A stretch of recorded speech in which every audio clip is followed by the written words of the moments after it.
It is the Bet Like Mike show, WinDailySports.com. Happy Monday. Happy Monday to a certain guy who goes by the Twitter handle of @DraftMasterFlex. $100,000 in DFS this week. So congrats to Joel of Win Daily Sports. Yeah, $100,000 in DFS on the Open Championship. So we had some winners this weekend, Mike Noor. Yeah, I saw that. Put it out on Twitter. It's great for everybody. Make sure you follow Win Daily. Make sure you follow WinDaily.com. Remember on Twitter, make sure you check out all the banners there. We're going to have another great week, John and I, as we always do. We're a little bit late today. We apologize for that. We had a couple of technical things, but we get on the air every single day, folks. Our great producer, Jon Jansen, makes sure. We call him Johnny J, ladies and gentlemen. We will have your picks at the end of about 15 minutes in. It's the fastest 20 minutes, the best 20 minutes in all of sports. So we want to make sure that you guys all know that. Now, we got things to talk about. Let's talk about the Open first, okay? Yeah. Morikawa, the second time that somebody under 24 has won two majors this fast. The other guy was Tiger Woods. Is he going to be Tiger Woods? I don't know. But I do know this. That's hard to put on somebody, too, to put on the is he going to be Tiger Woods? That's a lot of pressure if we're doing that. So hopefully we get this. He's done something that only he really has. Well, he's done something that only Tiger did, though. So, I mean, only he and Tiger have done this. So we can say Tiger Woods is all this and all that, but Morikawa has matched him as far as majors are concerned. Two majors in his first 8 starts. But I heard Mike Greenberg say something yesterday, John, on Twitter. And he said, boy, this guy is going to be something for the next 10, 15 years. And he might be that, but I don't think golf's ever been stronger. And we said the same stuff about Spieth, that I thought Spieth was going to end up with 17, 18 majors, and the same thing with Rory. I mean, Saturday they showed all of Rory's rounds while he was shooting bogey golf. I mean, they refused to let go of him too. So while we're hoping Morikawa gets it done like this, I think he's got a long way to go. A lot of guys have started out fast like this before. Yeah, like you said, there's been a few examples of this. Rory McIlroy was one, and those guys hang around, but not winning at this degree all the time. You know, it's hard to do that. And like you said, the field of competition is even expanding more and more to where a lot of long shots are ending up winning. So, yeah, I think you're completely right. It's a little too early to be saying that for this guy because we've done it. We've done it so many times. We've done it for Dustin Johnson, Jordan Spieth, Brooks Koepka, and at some point, like Morikawa is going to have to figure out his swing again. It happens to all of them. It happens to everyone. I just think, you know, we not took for granted because everybody obviously knows what Tiger did and everybody was paying attention to it, but I don't think people realize just how incredibly difficult that was to win that consistently all the time. And just a lot of guys aren't able to do that. And yes, Colin Morikawa is going to be a great player, but I don't know if he's going to hit those expectations. Those are very high.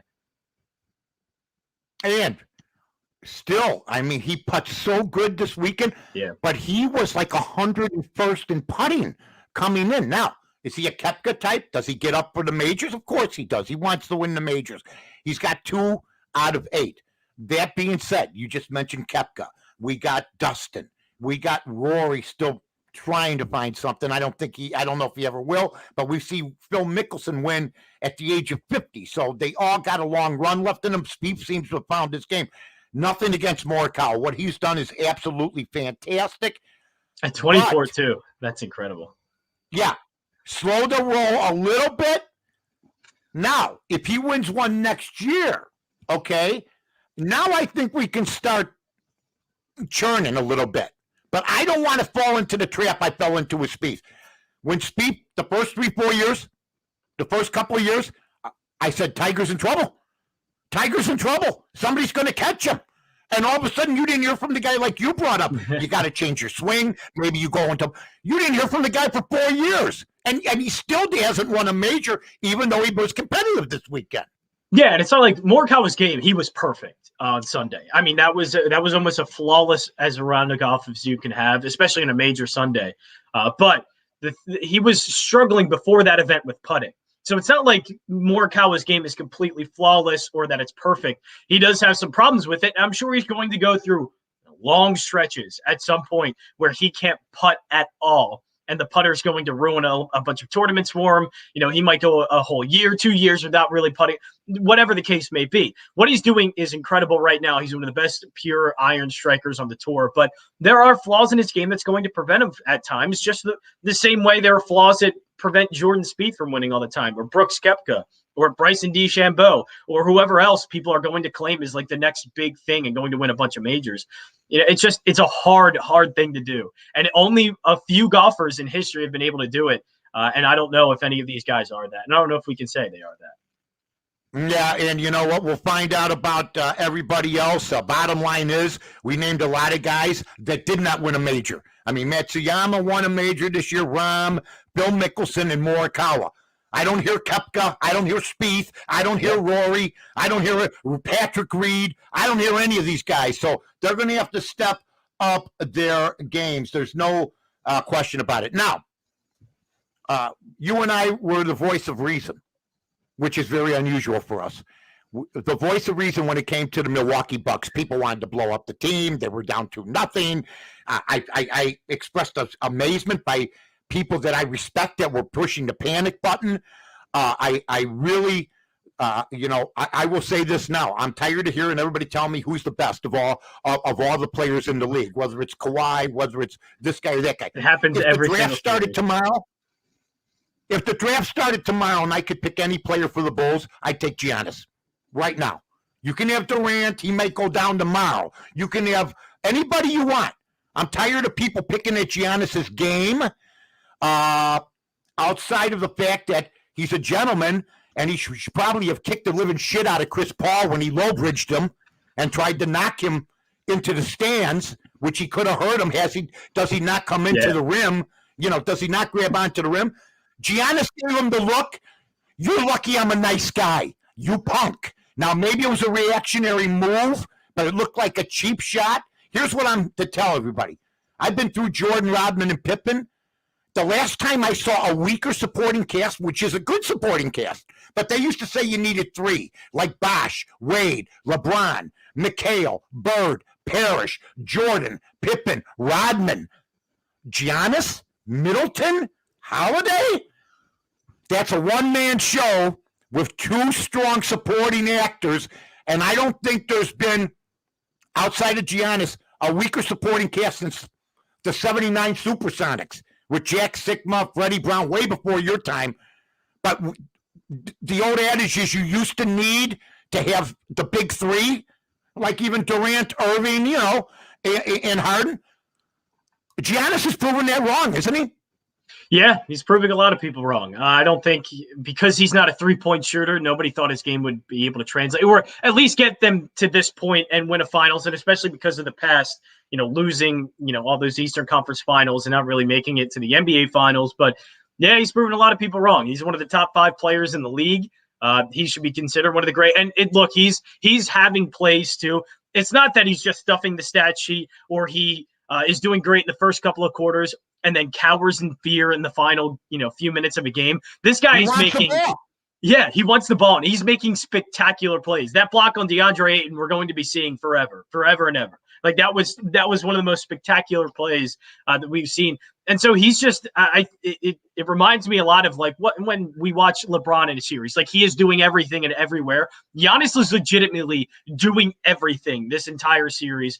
And it's incredible to see. We are watching a player finally break through what was that ceiling of, okay, you're great, but you're never going to win a title kind of thing. I'm glad he is not only pushed through that ceiling, but is absolutely shattering it. And it's awesome. It's really great. And Chris Paul, once again, making me look good, as I have always called him a regular season hero. I don't care. I heard he's like, I don't care. I've been hearing he's a top 5 point guard. No, he's not. I don't care. You got to win something.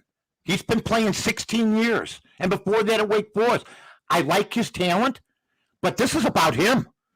This is all about him. And the media was ready to fashion the bus for him, which he's going to get anyway. Big deal. First team Hall of Famer. There's a million guys. Throw him into a hat. I mean, Tracy McGrady made first team. Made first unanimous Hall of Fame in his first attempt. So it's not hard to make the Hall of Fame. But Chris Paul, he doesn't win this. That the legacy is you couldn't win the big one. Period. Well, you could never get your team in a position. And what makes it worse for him, I guess not worse for him, he's been the I think a big key reason why they're in the finals. So I will give him credit for that, but he's also the reason why they're losing right now. Like if he was performing better in the last 2 games, they would have won both of them. If his performance has not dipped, they would be winning right now. But because it's dipped so significantly to the point where Cam Payne was a better option than Chris Paul, I mean, that's been hurting the team. And it's the reason I think why they're down 3-2 and why they're now probably not going to win the NBA Finals. And I hate to put it solely on one player, but it's hard to imagine if Chris Paul was playing better, the Suns losing these games. I think they're losing it solely because of Chris Paul and his performance going way down. And look, Tina John's right. Credit to Drew Holiday for being the one to make him uncomfortable. I agree with Sia, and I also say this. They got there maybe because of Chris Paul, but they got there because of a multitude of injuries to top stars in the Western Conference. Yeah. I mean, if you're asking me if everybody's healthy next year, if the Phoenix Suns are coming back, and Chris Paul is thinking of going somewhere else, maybe he'll go with LeBron and be with his buddy. But you know what? They got there, but it looks like now Giannis and the boys are going to get it done, but we still got games to play. Now, John, Major League Baseball, I'm watching the game last night, Boston and the Yankees. I had the Yankees, thank you. My scariest bet of the week, you'll love this, you'll appreciate this. I had Matt Harvey and the Baltimore Orioles, first 5 innings plus 0.5 runs. Oh my God. And they actually won the game. So, with a guy that's got an ERA of 7.37. But last night I'm watching the ball game, and I hear Buster Olney and Doug Clamble and all these guys talking. And they start talking about Alex Cora, one of the guys who basically should, they kicked the guy out for throwing the ball and hitting the Boston Red Sox player. So he's out of every stadium. Yet Alex Cora, who was a fixer, and got a better job, and he's allowed to manage in Major League Baseball. That being said, I heard them say that right now, except for Buster wasn't involved in this conversation, that they were sort of banding around Alex Cora for Manager of the Year. And I'm saying to myself, okay, we're hearing about Boone with all the injuries the Yankees have had.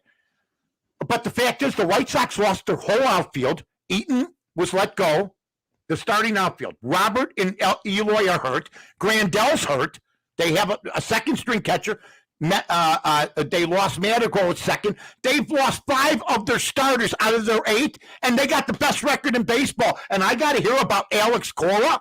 I mean, how do you stand on this right now? If there was a vote taken tomorrow, and I'm sure, hey, Boston.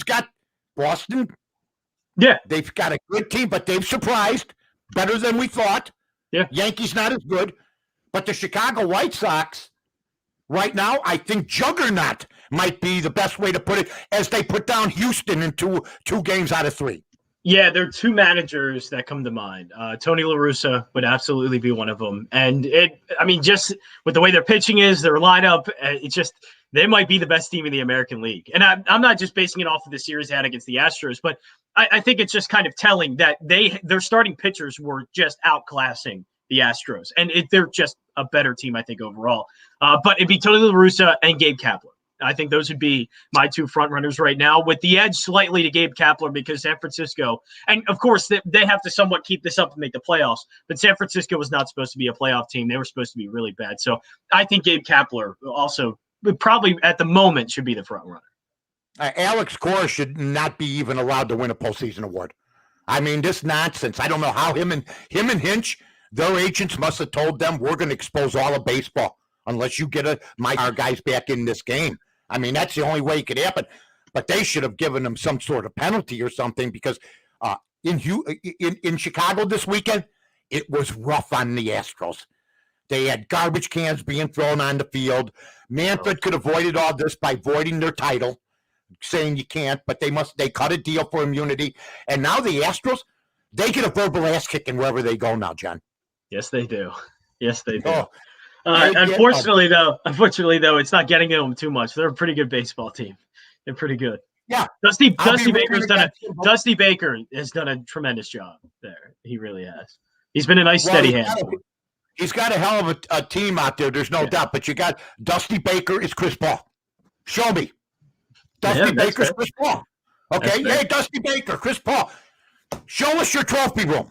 You got some manager of the year. You got some ACC player of the year, maybe. Some things, Show me the trophy room at the end of the day. So Dusty, who I like and I know very well, and he knows me, I wish him nothing but the best, but we'll see what happens. Now, ladies and gentlemen, what this country needs right now. No pressure on us. No pressure. No. Just what the entire country needs. I mean, I got a vaccination. I'm ready to put a pillowcase over my head. I don't know what to do anymore. You know what I mean? I got a vaccination. Now they're saying put a pillowcase over your head. I don't know, with rubber bands around it. I don't know what we got to do, but it's time. It's time to pay our winning game of making the accurate picks for your week. And I had a pretty good weekend. You want to start first, my friend? You go first today. Yeah, I'll go first because I do have a couple I like. I'll take the Red Sox. Yay. Speaking about the Red Sox, I'll take them plus 115. I know they're on the road. Ross Stripling's been okay for Toronto, but Nick Pivetta has been one of the Red Sox better starting pitchers. I'll take the plus 115 here. I like the plus money for the Red Sox. All right. And you know what? I looked at that game. I almost took it. Pivetta against, Ross Stripling. Man, you know what? If I was going to take that game, John, I might take it on the run line. I don't want to lose 4-3 or 5-4. So right. You got Boston with the money line at a plus 1.25. I think at a 10-cent line. Yep. Yeah. And I'll take Boston plus 1.5, whatever I got to pay. Nice. On the same game. What is that? You got that up there, the run line? Yeah, minus 155 for that run line. I'll pay for it. I paid 180 the other night. In fact, I got a great one I played yesterday. This is great, folks. This tells you why the run line's important. I was going to take Pittsburgh plus the 145 against the Mets. I decide minus 160. Pittsburgh getting a run and a half. We're winning 6-0 after one. One of the goofiest plays of all time. The pitcher, Tyjon Walker. By the way, I took him under 5 innings, not the last, and he didn't last. They took him out in the first inning. That's the best. What a bet. And then they give up 6 runs. So I'm doing the rumba, right? I'm getting 1.5. I'm doing the rumba. I'm doing it. Got the boxers on. Dun, dun, dun, dun, dun, dun. Right? The Mets come back and win. But I got the 1.5, so I only lost they only lost by a run. But if I had the people who had Pittsburgh on the money line are sick to their stomach. Absolutely. So we both got Boston. Okay, what's your next one? I'll take the Reds on the money line, minus 115. They're taking on Jared Eichhoff, who is just a pitcher that is ripe to get crushed.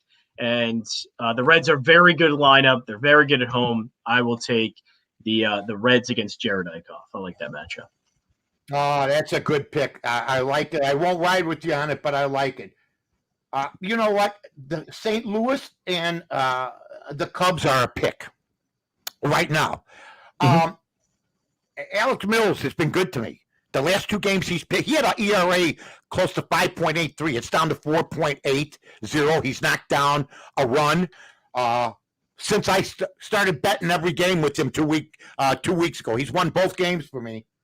I'm going to take the Cubs and Alex Mills in a pick against the St. Louis Cardinals today, which I was surprised. St. Louis, they need the game. The Cubs have the white flag trade, which really pisses me off. They were only 8 games back, but they're losing to Arizona now. I think it's a trap. I'm going to take the Cubs in this one. I was thinking my last one, the Giants, but I want to stay away from it. The Giants haven't been too good since they've been back in the All-Star break. Look, small sample size, so it doesn't mean much. But I'm going to stay away from it. That was one because Kevin Gausman's on the mound. He's been one of the best pitchers in baseball. They're going up against the Dodgers. I will hold off, so I'll just stick with my 2 picks. Those will be it. Good. So you got Cincinnati minus the 115. You got Boston plus 125. I got Boston plus a 1.5, and I got the Cubs in a pick. Ladies and gentlemen, this happens every day. This isn't by accident. We win every day, Monday through Friday. The pressure on us is enormous. you know. But we finished. We're closers. Put that coffee down. Coffee's for closers only. My guy, Johnny J, and I have a pot. Oh, we've ruined, ladies and gentlemen. So, on behalf of Johnny, myself, we thank you for sitting in for the fastest 20 minutes. We thank Win Daily. Make sure you tell your friends. We've been getting a ton of hits. We appreciate all the views that you're giving us. And, John, we'll see you tomorrow, huh, buddy? See you tomorrow. Yeah, absolutely. All right.